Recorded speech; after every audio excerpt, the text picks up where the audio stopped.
Hello बच्चों, तो इस वीडियो में मैं आपको बताने वाला हूँ एस्ट्रोनॉमिकल टेलीस्कोप कह दो या फिर सिर्फ टेलीस्कोप कह दो, जो कि मोस्ट इंपॉर्टेंट डेरिवेशन हो सकता है इस साल के बोर्ड के एग्जाम के लिए। तो टेलीस्कोप का डेरिवेशन आने के चांसेस होते हैं पूरे 5 नंबर में, जिसमें 3 नंबर में एक छोटा सा डेरिवेशन पूछा जाएगा आपसे और 2 नंबर में उसी टॉपिक का न्यूमेरिकल पूछा जाता है। तो ये टोटल 5 नंबर का क्वेश्चन बनता है, इसलिए मैं इंपॉर्टेंट बता रहा हूँ। और इस वीडियो में मैं पूरा डेरिवेशन करके दिखाऊंगा, फॉर्मूले भी आपको याद करा दूंगा, कौन से फॉर्मूले याद करने हैं और किस पे न्यूमेरिकल आ सकते हैं। तो 5 नंबर का क्वेश्चन पूरा आप तैयार कर सकते हो। इस वीडियो को लास्ट तक देखना और जितना कहूँ उतना लिख लिख के प्रैक्टिस कर लेना। तो बच्चों, अगर मैं बात करूं बच्चों टेलीस्कोप की, तो बाकी ये चिंता मत करना, किसी और टेलीस्कोप का डेरिवेशन नहीं है, एस्ट्रोनॉमिकल टेलीस्कोप ही है आपके सिलेबस में, क्लास 12 के सिलेबस में। तो बच्चों, सबसे पहले इसमें करना क्या पड़ता है, डायग्राम बनाना पड़ता है। डायग्राम कैसे बनाओगे, पहले तो एक बड़ा सा लेंस लोगे, एक बड़ा सा बाई कॉन्वेक्स लेंस ले लो ऐसा करके, और उसके बाद एक छोटा सा लेंस ले लो। पहले से छोटा होना चाहिए दूसरा लेंस। तो पहला बड़ा सा लेंस लिया, फिर दूसरा छोटा सा लेंस लिया। जो बच्चा बड़ा वाला लेंस होता है उसको हम नाम देते हैं ऑब्जेक्टिव लेंस। लेवलिंग करना जरूरी है, नाम लिखना जरूरी है कि कौन सा लेंस है, इसके भी नंबर कट जाते हैं कई बार। और ऑब्जेक्टिव लेंस के बाद दूसरा लेंस जो होता है बच्चों, उसको नाम होता है आईपीस लेंस। आईपीस लेंस कहते हैं इसको। ऑब्जेक्टिव लेंस आईपीस लेंस बना दिया, उसके बाद आप खींचोगे एक छोटा सा प्रिंसिपल एक्सिस, ऐसे करके एक लाइन खींचोगे बीचों बीच, ठीक, जिसको हम प्रिंसिपल एक्सिस कहते हैं। अब देखो बच्चों, टेलीस्कोप, एक एस्ट्रोनॉमिकल टेलीस्कोप की बात करूं तो वो ऑप्टिकल डिवाइस होता है जो कि दूर की चीजों को देखने के लिए इस्तेमाल करते हैं, प्लेनेट को देखने के लिए इस्तेमाल करते हैं ना। तो जो रेज आ रही होती है ऑब्जेक्ट से, वो हम पैरेलल लेके आते हैं और हम कहते हैं इन्फिनिटी से आ रही है।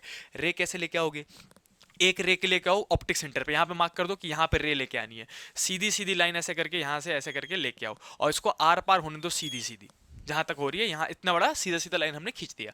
दूसरा, इसी के पैरेलल एक दूसरी लाइन खींच के लेके आएंगे यहाँ तक, और दोनों में एरो बनाना कंपलसरी। हम यहाँ लिख देंगे ये इन्फिनिटी से आ रही है, क्योंकि हम दूर के प्लैनेट्स देख रहे होते हैं, तो प्लैनेट्स ऑलमोस्ट हम इन्फिनिटी मानते हैं, स्टार्स को हम ऑलमोस्ट इन्फिनिटी मानते हैं। तो ऐसे करके दो रे आई, पहला ऑप्टिक सेंटर से आया, ऑप्टिक सेंटर से आने वाले को सीधे सीधे पास कर दिया कि वो डिफ्लेक्ट नहीं होती है। लेकिन ये छोटा सा डेविएशन होगा इसमें। डेविएशन कैसे करोगे, इसको थोड़ा सा, कन्वर्जिंग लेंस है तो अंदर की तरफ बेंड कर दो, इसको थोड़ा सा बेंड करा के कहीं पे भी कट करा दो, जहां कट होगा वहीं पे इमेज बनाओगे आप। यहाँ पे कट हो रहा है तो मैं यहाँ पे एक छोटा सा इमेज बना दूंगा। ये इमेज किसने बनाया है, ऑब्जेक्टिव लेंस ने, यानी कि पहले लेंस ने ये इमेज बनाया है उस प्लेनेट का जिसको आप देख रहे थे। और इसका नाम कर दो बच्चों ए, और बी नाम ले दिया हमने इसको, ठीक। अब ये वाला जो इमेज है जो कि ऑब्जेक्टिव लेंस ने बनाया है, ये इसके लिए ऑब्जेक्ट की तरह काम करेगा। इसका इमेज इसका ऑब्जेक्ट बन जाता है। अब इससे फिर से एक रे डायग्राम बनाना है आपको। पहली लाइन फिर से यहाँ इसके माथे से स्टार्ट करेंगे, तीर से, जहाँ पे हमने एरो बनाया है ऐसे करके उसके माथे से स्टार्ट करेंगे। एक रे फिर से इसके ऑप्टिक सेंटर से लेके जाएंगे और आर पार कर देंगे सीधे, नो डिफ्लेक्शन के साथ, कोई डिफ्लेक्शन नहीं होगा। ऐसे करके एरो के साथ हमने आर पार कर दिया। दूसरा रे लेके जाएंगे बच्चों हम यहाँ से पैरेलल, पैरेलल का है प्रिंसिपल एक्सिस के, इस वाली लाइन के पैरेलल लेके जाओ। और फिर अब यहाँ पे, यहाँ देखो यहाँ तक डेरिवेशन सेम है। अब दो डेरिवेशन मैंने आपको बताए थे। पहला हो सकता है कि आपको इमेज बनाने के लिए बोले इमेज एट एलडीवी बनाओ, एलडीडीवी। जिन बच्चों को एलडीवी नहीं पता बच्चों, इसका फुल फॉर्म होता है least distance of distinct vision. Least distance of distinct vision यानी कि आंख से कम कितनी दूरी पे बिना स्ट्रेन डाले हम क्लियरली देख सकते हैं, जो कि हमारी आंख से 25 सेंटीमीटर का होता है बच्चों। अगर आप आंख से 25 सेंटीमीटर कोई चीज रख रहे हो तो बिना आंखों पे स्ट्रेन डाले, बिना कोई जोर डाले आप उसको इजीली क्लियरली देख सकते हो। तो ये जो डिस्टेंस होता है उसको हम डी से डिनोट करते हैं, और डी इजकल टू हमेशा 25 सेंटीमीटर होता है, यहाँ मैं लिख दे रहा हूँ। तो याद रखना, लीस्ट डिस्टेंस ऑफ डिस्टिंक्ट मतलब पास से कितनी, मतलब पास से पास कितना रखूँ मैं। अब मुझे बोला गया है कि इमेज बनाओ एलडीडीवी पे, तो अगर मुझे इमेज एलडीडीवी पे बोल रहे हैं तो मैं अब जो यहाँ से रे लेके जाऊंगा उसको ऐसे डाइवर्जिंग कर दूंगा, डाइवर्जिंग पीछे की तरफ, ताकि इधर ना मिले इधर मिल जाए। समझ में आया। और अगर मेरे को दूसरा कहा जाता है इन्फिनिटी पे बनाओ, दो ही डेरिवेशन है, या तो इमेज एलडीडीवी पे बनाना है या फिर इन्फिनिटी पे बनाना है। अगर एलडीडीवी बनाना है तो इसके यहाँ तक देखो दोनों में सेम है, इन्फिनिटी और एलडीडीवी दोनों में यहां तक डायग्राम बिल्कुल सेम है। इसके बाद चेंज होता है एक लाइन बस। अगर एलडीडीवी बोला तो आप इसको डाइवर्जिंग कर दो, यानी कि दोनों रे एक इधर जा रही है तो इसको ऐसे करके डाइवर्स कर दो, दूर जानी चाहिए ऐसे करके। और अगर बोला है इन्फिनिटी तो दोनों को कर दो पैरेलल, खत्म। बस इतना सा रे डायग्राम में अंतर है। बाकी एक डेरिवेशन आ गया, आप दूसरा डेरिवेशन यूं सीख लोगे, बस एक फॉर्मूले का चेंज है और एक लाइन का चेंज है। मैं फिलहाल एलडीडीवी पे कर रहा हूँ बच्चों, तो मैं इसको डाइवर्जिंग कर दूंगा, यहाँ से दूर जाता हुआ दिखा दूंगा ऐसे करके कि ये दोनों रे दूर दूर जा रही है, इधर कहीं नहीं मिलेंगी। इसको फिर पीछे की तरफ डिफ्लेक्ट कर करके ऐसे करके डॉटेड लाइन से आप पीछे की तरफ दोनों लेंस के आर पार करके यहाँ पे कहीं मिलाओगे, और जहां पे मिले वहीं पे इमेज बना दोगे ऐसे करके। ये हमारा फाइनल इमेज है उस प्लेनेट का जिसको आप देख रहे थे, इसका नामकरण कर देते हैं ए डैश और बी डैश। बच्चों ये डिस्टेंस जहाँ पे भी ये इमेज बने, आपका जहाँ पे भी ये इमेज बने उसको मार्क कर दोगे कि ये यहाँ से लेके यहाँ तक का डिस्टेंस डी है, क्योंकि हमें फाइनल इमेज कहाँ बनाना था, एलडीडीवी पे। तो ये जो इमेज बना है फाइनल वो कहाँ बना है, एलडीडीवी पे बना है, हम पहली मार्क कर देंगे। और कुछ और एक्स्ट्रा नोटेशन है, कौन कौन से नोटेशन है बच्चों, देखो यहाँ पे थोड़ा सा मिट गया, एक मिनट। अब पहला देखो बच्चों, ये वाला डिस्टेंस मार्क करना है यहां से, इसको मैं O1 कह रहा हूं, इसको मैं O2 कह रहा हूं, first optic centre, second optic centre, समझ रहे हो। तो नामकरण आप खुद भी कर सकते हो, ABC भी लिख सकते हो, ABCD भी लिख सकते हो, आपकी मर्जी है। अब एक ही चीज लिखते रहो तो ज्यादा बेनिफिट है। तो O1 A और B। देखो बच्चों इस ऑब्जेक्टिव लेंस के लिए, ऑब्जेक्टिव लेंस के लिए जो इमेज है वो ये है ना, लेकिन इसका ऑब्जेक्ट कहाँ था, इन्फिनिटी पे।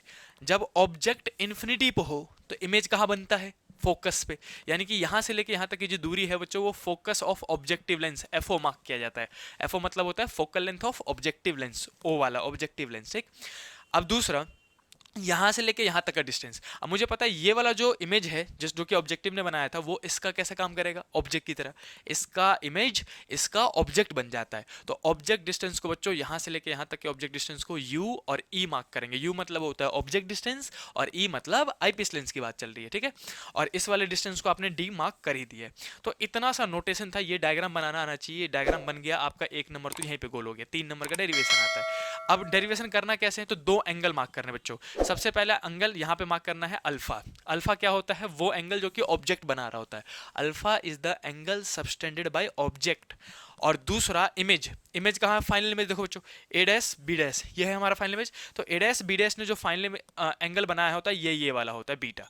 याद ही कर लो, इधर अल्फा इधर बीटा, और अल्फा को ही वर्टिकली अपोजिट एंगल करके ये अल्फा मार्क करना है।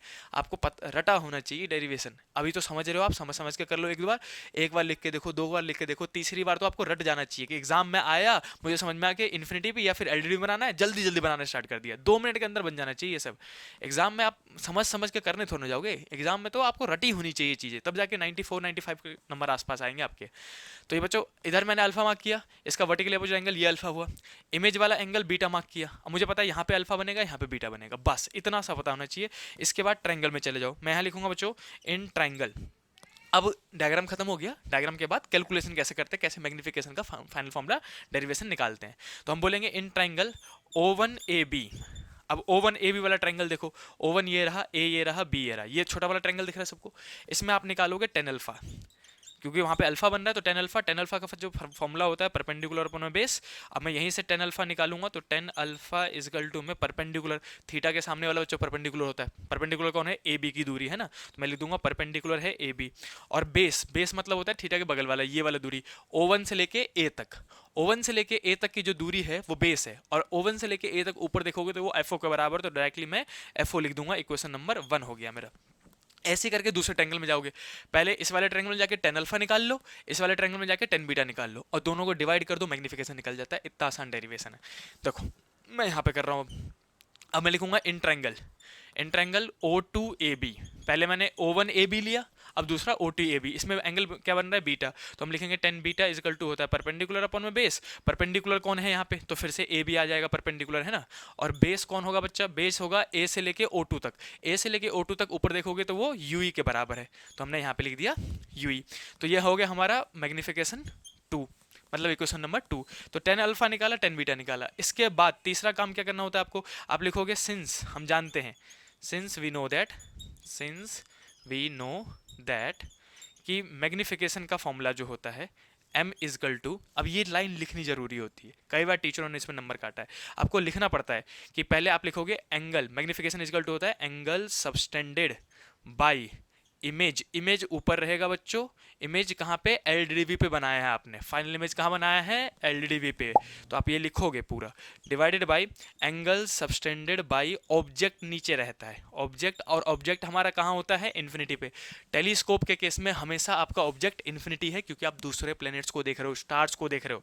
तो ये लाइन लिखने के बाद फिर आप करोगे tan बीटा अपॉन में tan अल्फा। बच्चे डायरेक्टली tan बीटा अपॉन में tan अल्फा लिख देते हैं, तो यहाँ पे भी आधे नंबर कटने के चांसेस हो जाते हैं। ये वाला फॉर्मूला तो याद रखना कि पहले tan अल्फा निकालना है, tan बीटा निकालना है, फिर बीटा अपॉन में अल्फा करना है, इमेज अपॉन में ऑब्जेक्ट करना है, ठीक है। tan बीटा अपॉन में tan अल्फा डिवाइड करना है। अब इसी के आगे जगह कम है इसलिए मैं छोटा छोटा यहाँ करे जा रहा हूँ। देखो इसी को कैरी ऑन करूँगा। देखो बच्चों, टेन बीटा, बीटा कहाँ से, इक्वेशन नंबर 2 से देखो, बीटा किसके बराबर था, ए बी अपॉन में यू ई के बराबर, डिवाइड करूंगा उसको टेन अल्फा से, टेन अल्फा किसके बराबर, ए बी अपॉन में एफ ओ के बराबर, है ना। अब इसको रेसिप्रोकल कर दो यहीं पे, ए बी का ए बी अपॉन में यू ई, ये सबको पता है, ऊपर की तरफ करूंगा तो रेसिप्रोकल हो जाएगा, यानी कि एफ ओ ऊपर चला जाएगा और ए बी नीचे आ जाएगा, ए बी से ए बी कटा, एफ ओ अपॉन में यू ई बच गया। तो मैं यहाँ लिख रहा हूँ बच्चों, मैग्निफिकेशन इजकल टू जो हमारा आया वो आया एफ ओ अपॉन में यू ई। बच्चों ये भी एक फॉर्मूला है जिसको इक्वेशन नंबर 3 कहते हैं, लेकिन हम इसको इम्प्रैक्टिकल और इलॉजिकल फॉर्मूला कहते हैं। पूछो क्यों, क्यों कहते हैं, क्योंकि यू ई फाइंड करना हमारे लिए बहुत मुश्किल है। सोचो ना, जब टेलीस्कोप है, आपका टेलीस्कोप ऐसा होता है ना, यहाँ पे ऑब्जेक्टिव लेंस लगा रहता है, यहाँ पे आईपीएस लेंस लगा रहता है। अब आप यहाँ से देख रहे होते हैं ऐसे करके, आंख लगा के अपन ने यहाँ से देखा, तो जो यूई है वो तो बीच में बनेगा, दोनों लेंस के बीच में कहीं यहाँ पे यूई बन रहा है। तो अब मैं लेंस के मतलब टेलीस्कोप के अंदर घुस के यूई कैसे कैलकुलेट करूंगा, यूई कैलकुलेट करना बहुत मुश्किल काम है हमारे लिए, तो इम्प्रैक्टिकल हो गया कि कैसे टेलीस्कोप तोड़ेंगे भाई, बार बार थोड़ा ना। तो इस फॉर्मूले को हम रिप्लेस करते हैं एक प्रैक्टिकल फॉर्मूले से। वो कैसे करोगे, तो उसमें लगाओगे लेंस फॉर्मूला। आप लिखोगे according to lens formula, lens formula किसके लिए लगा रहे हो, फॉर आईपीस लेंस, आईपीस के लिए लगा रहे हो आप, आईपीस लेंस के लिए। आईपीस लेंस कौन सा, ये वाला लेंस, इस वाले लेंस के लिए हम लेंस फॉर्मूला लगाएंगे और इस यूई को रिप्लेस कर देंगे। यूई को रिप्लेस कैसे करेंगे, देखो हम लिखेंगे लेंस फॉर्मूला क्या होता है बच्चों, 1 में एफ इजिकल टू 1 में वी माइनस 1 में यू, यही वाला फॉर्मूला लेंस फॉर्मूला कहलाता है, इसी को अप्लाई करना है। अब एफ की जगह लिखोगे आप एफ ई, एफ मतलब किसका, आईपीस का, तो एफ ही मार्क करेंगे उसको, focal length of eyepiece. You की जगह लिखो बच्चों आप माइनस का यूई, माइनस का क्यों ले रहा हूँ, क्योंकि लेंस के लेफ्ट साइड में, सबको पता है लेफ्ट साइड वाली चीजें माइनस में होती है और राइट साइड वाली चीजें प्लस में होती है। और वी की जगह में जो वी लेना है आपको, वी इसने, इसका ऑब्जेक्ट कहाँ था, ए बी इसका ऑब्जेक्ट था, इसने फाइनल इमेज कहाँ बनाया, ए डैश बी डैश पे, तो इसका इमेज कहाँ है, ए डैश बी डैश, यानी कि डी डिस्टेंस की दूरी पे, least distance of distinct division, ये डी लेना है। तो वी की जगह में आप बच्चों लोगे माइनस में डी, माइनस में क्यों ले रहा हूँ, क्योंकि फिर से कह रहा हूँ लेफ्ट साइड में है बच्चों, है ना। अब इन तीनों चीज को इसमें सब्स्टिट्यूट करो और 1 में यू की वैल्यू निकालो। 1 में एफ की जगह एफ ई इजकल टू में 1 में माइनस का वी की जगह में माइनस का डी, और माइनस का ये वाला साइन, और फिर 1 में यू की जगह में माइनस का यू। सही बात है बच्चों, ये माइनस माइनस प्लस हो जाएगा, तो मैं लिख सकता हूँ यहीं पे 1 में एफ ई जो है वो बराबर आएगा 1 में माइनस का डी, और ये माइनस माइनस हो जाएगा बच्चों प्लस 1 में यू। अब इधर वाला जो माइनस का डी वाला है, इधर माइनस में है, इधर ले आओ उसको, तो ये बन जाएगा 1 में एफ ई, इधर माइनस में था डी 1 में, इधर आएगा तो प्लस में, तो 1 में डी इजकल टू 1 में यू। ये इक्वेशन नंबर 4 कहलाएगा। अब मैंने 1 में यू क्यों निकाला, ताकि मैं इस फॉर्मूले में रिप्लेस कर सकूं।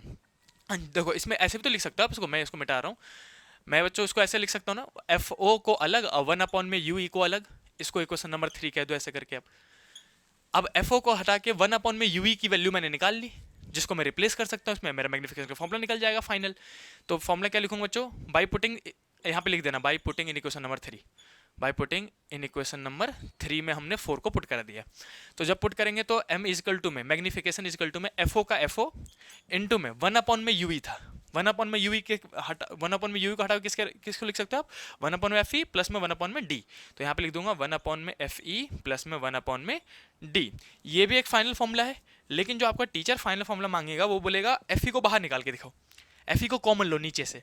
तो एफ ई को नीचे से कैसे कॉमन लेंगे, यहाँ पे तो नीचे में एफ ई है, लेकिन यहाँ पे नीचे में एफ ई नहीं आ रहा है हमारा, वो तो 1 में डी आ रहा था बस। तो हम क्या करेंगे बच्चों, इस साइड एफ ई से मल्टीप्लाई और एफ ई से डिवाइड कर देना। अब देखो नीचे से एफ ई कॉमन लिया जा सकता है, तो फाइनल मैग्निफिकेशन जो बुकों में प्रिंट भी है वो आता है एफ ओ अपॉन में एफ ई, ऐसे करके लिखा। और देखो यहाँ से नीचे वाला एफ ई चला गया तो बचेगा क्या, सिर्फ 1, और प्लस में यहाँ से नीचे वाला एफ ई गया लेकिन ऊपर वाला एफ ई तो बचेगा, तो एफ ई अपॉन में डी।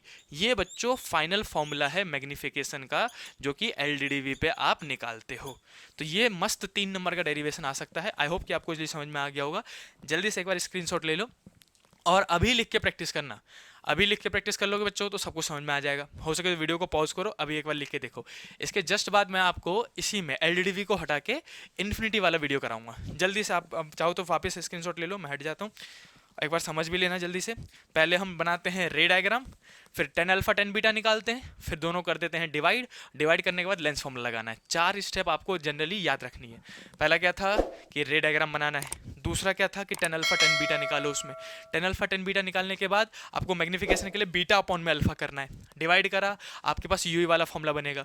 यूई वाले में लेंस फॉर्मूला लगा दो, इसके लिए आईपीस के लिए माइनस का यू माइनस का डी लेना, और लेंस फॉर्मूला लगा के यूई को रिप्लेस कर दो, आपके पास फाइनल फॉर्मूला आ जाता है। बाद में एफ को कॉमन लेना पड़ता है। इतना आपने एक दो बार लिख के देख लिया, मैं कहता हूँ रट जाएगा। और इसी फॉर्मूले पे देखो, अगर ये 5 नंबर में आया तो 3 नंबर का डेरिवेशन, और इसी फॉर्मूले पे एक छोटा सा 2 नंबर का न्यूमेरिकल होगा जिसमें फोकल लेंथ दे रखा होगा और बोलेंगे कि बताओ मैग्निफिकेशन कितना होगा एलडीवी पे। तो देखो एफ ओ और एफ ई दे दिया, एफ ओ मान लेते हैं 10 सेंटीमीटर दे दिया, एफ ई मान लेते हैं 12 सेंटीमीटर दे दिया, तो डी तो आपको पहले से पता 25, एफ ओ एफ ई और एफ ई पता है मेरे को, डी मेरे को याद ही होना चाहिए, डी की वैल्यू कितनी होती है 25 सेंटीमीटर। आप इसमें पुट करो, प्लस माइनस मल्टीप्लाई डिवाइड करना है, मैग्निफिकेशन निकाल के दे देना है। तो डेरिवेशन के साथ साथ न्यूमेरिकल भी हो गया, फॉर्मूला भी याद हो गया, तो 5 नंबर का पूरा न्यूमेरिकल आपका ये कंप्लीट हो सकता है। अब मैं इसको मिटाऊंगा और जल्दी से आपको इन्फिनिटी वाला भी करके दिखाता हूँ, वो इससे भी छोटा है, छोटा सा डेरिवेशन।